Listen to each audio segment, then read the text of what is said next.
So let's talk plastic surgery keywords now. If you're a plastic surgeon or the manager of a plastic surgery practice, you've probably heard that getting your keyword strategy right is a critical step in getting more organic traffic and more consults through SEO, and that would be correct. There are, however, a lot of misconceptions around keywords, the role in SEO, how you should be using them on your website, and this video is going to explain all of it. As a matter of fact, if you want to see increases in organic traffic like this to your website, this is the exact strategy that we used to accomplish this for one of our plastic surgeons.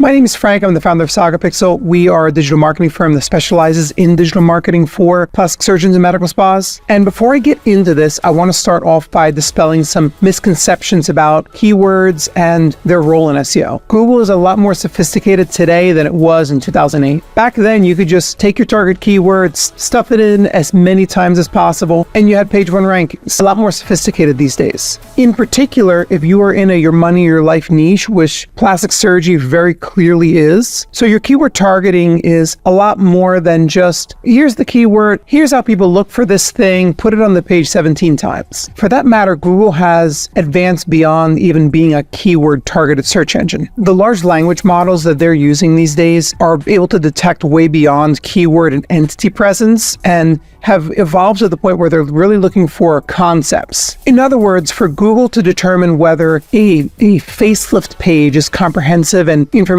dense, they're not looking to see if you use the keyword recovery time. They're now to the point where they're capable of identifying whether your page is pulling general information from the web about what the typical recovery time is following a facelift, and if you are sharing your personal experience and what you've seen your patients experience as far as recovery times. The goal of your keyword targeting is to, first of all, make sure that you're covering the topic comprehensively. There are a lot of subtopics and a lot of questions that people have about facelift or liposuction. If your landing page is answering more of those questions and providing more of that information in an information-dense fashion, in other words, the goal here is not to write 4,000 words. The goal is to provide more information than anyone else. You're going to have a leg up over all of your competitors when it comes to ranking for the keywords that you want to rank for. Now, there's a second concept related to SEO keywords, quote unquote, that you really need to understand. And that's the topic of keyword mapping. One of the most common mistakes that I see with plastic surgeons that have never worked with someone that does SEO is that they'll have in our services or our treatments or our procedures pages that talk about everything that you do. It's going to be extremely unlikely that you ever get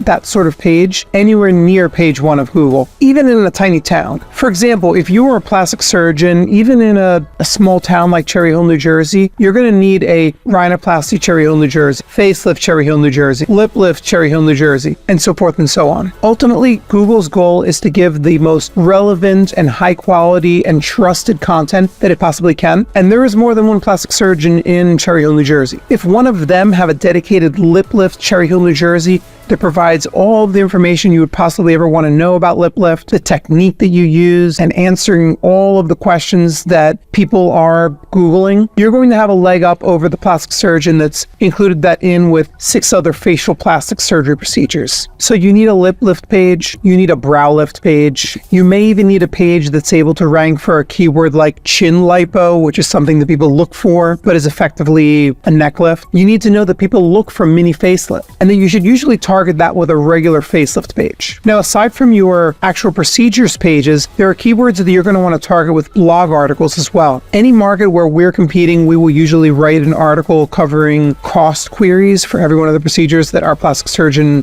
provides. Google knows that the cost of a facelift differs a lot if you are in Cincinnati or if you're in Manhattan. So for this reason, if you're in Manhattan and you Google facelift cost, you will often get a result from a local plastic surgeon. And even if you don't, there's a good chance that someone knows that there's going to be a difference in cost between Manhattan and Cincinnati, and they may modify their search to facelift cost NYC if they're getting results from Idaho. This is an opportunity for you to get in front of your target patient very early in the process. In addition, your blog can be a valuable resource for you to provide to your patients. It can also add value to your social media calendar. In other words, writing an article that talks about the specific method that you use for for lip lift, shooting a video version of the same thing, pushing it out to YouTube, dicing it up and putting it on your Instagram, TikTok, and other social media platforms, often presenting an opportunity to turn your website and SEO traffic into social media followers that you can then nurture and hopefully down the road someday help if they need it. Now, if all that you wanted was a list of keywords that you should target for your website, there's no answer that you're going to find of that on YouTube or on our website or anywhere. It's going to be important for you to look at your market, find out how people are looking for the procedures that you perform in the city or state where you are located, find if there are any sort of modified secondary keywords like the example of facelift and mini facelift, and that's going to have to be done for you just doing basic keyword research. If you want to try to do it yourself, there are some tutorials on YouTube. There are some free keyword research tools out there, but I would just forewarn you to largely ignore the search volume numbers that they're giving you. They're usually miles off even when you're using a paid tool. And if you'd like to reach out to us to talk about how we may be able to help you, I'd be happy to sit down with you. Just click on the link and you can schedule a time. You can find that in the video description. But aside from that, if you're interested in digital marketing, we have a whole playlist about digital marketing for plastic surgeons. It too is linked in the description of this video. So if you're interested in checking it out, I encourage you to. And if this video was helpful, please consider giving a like.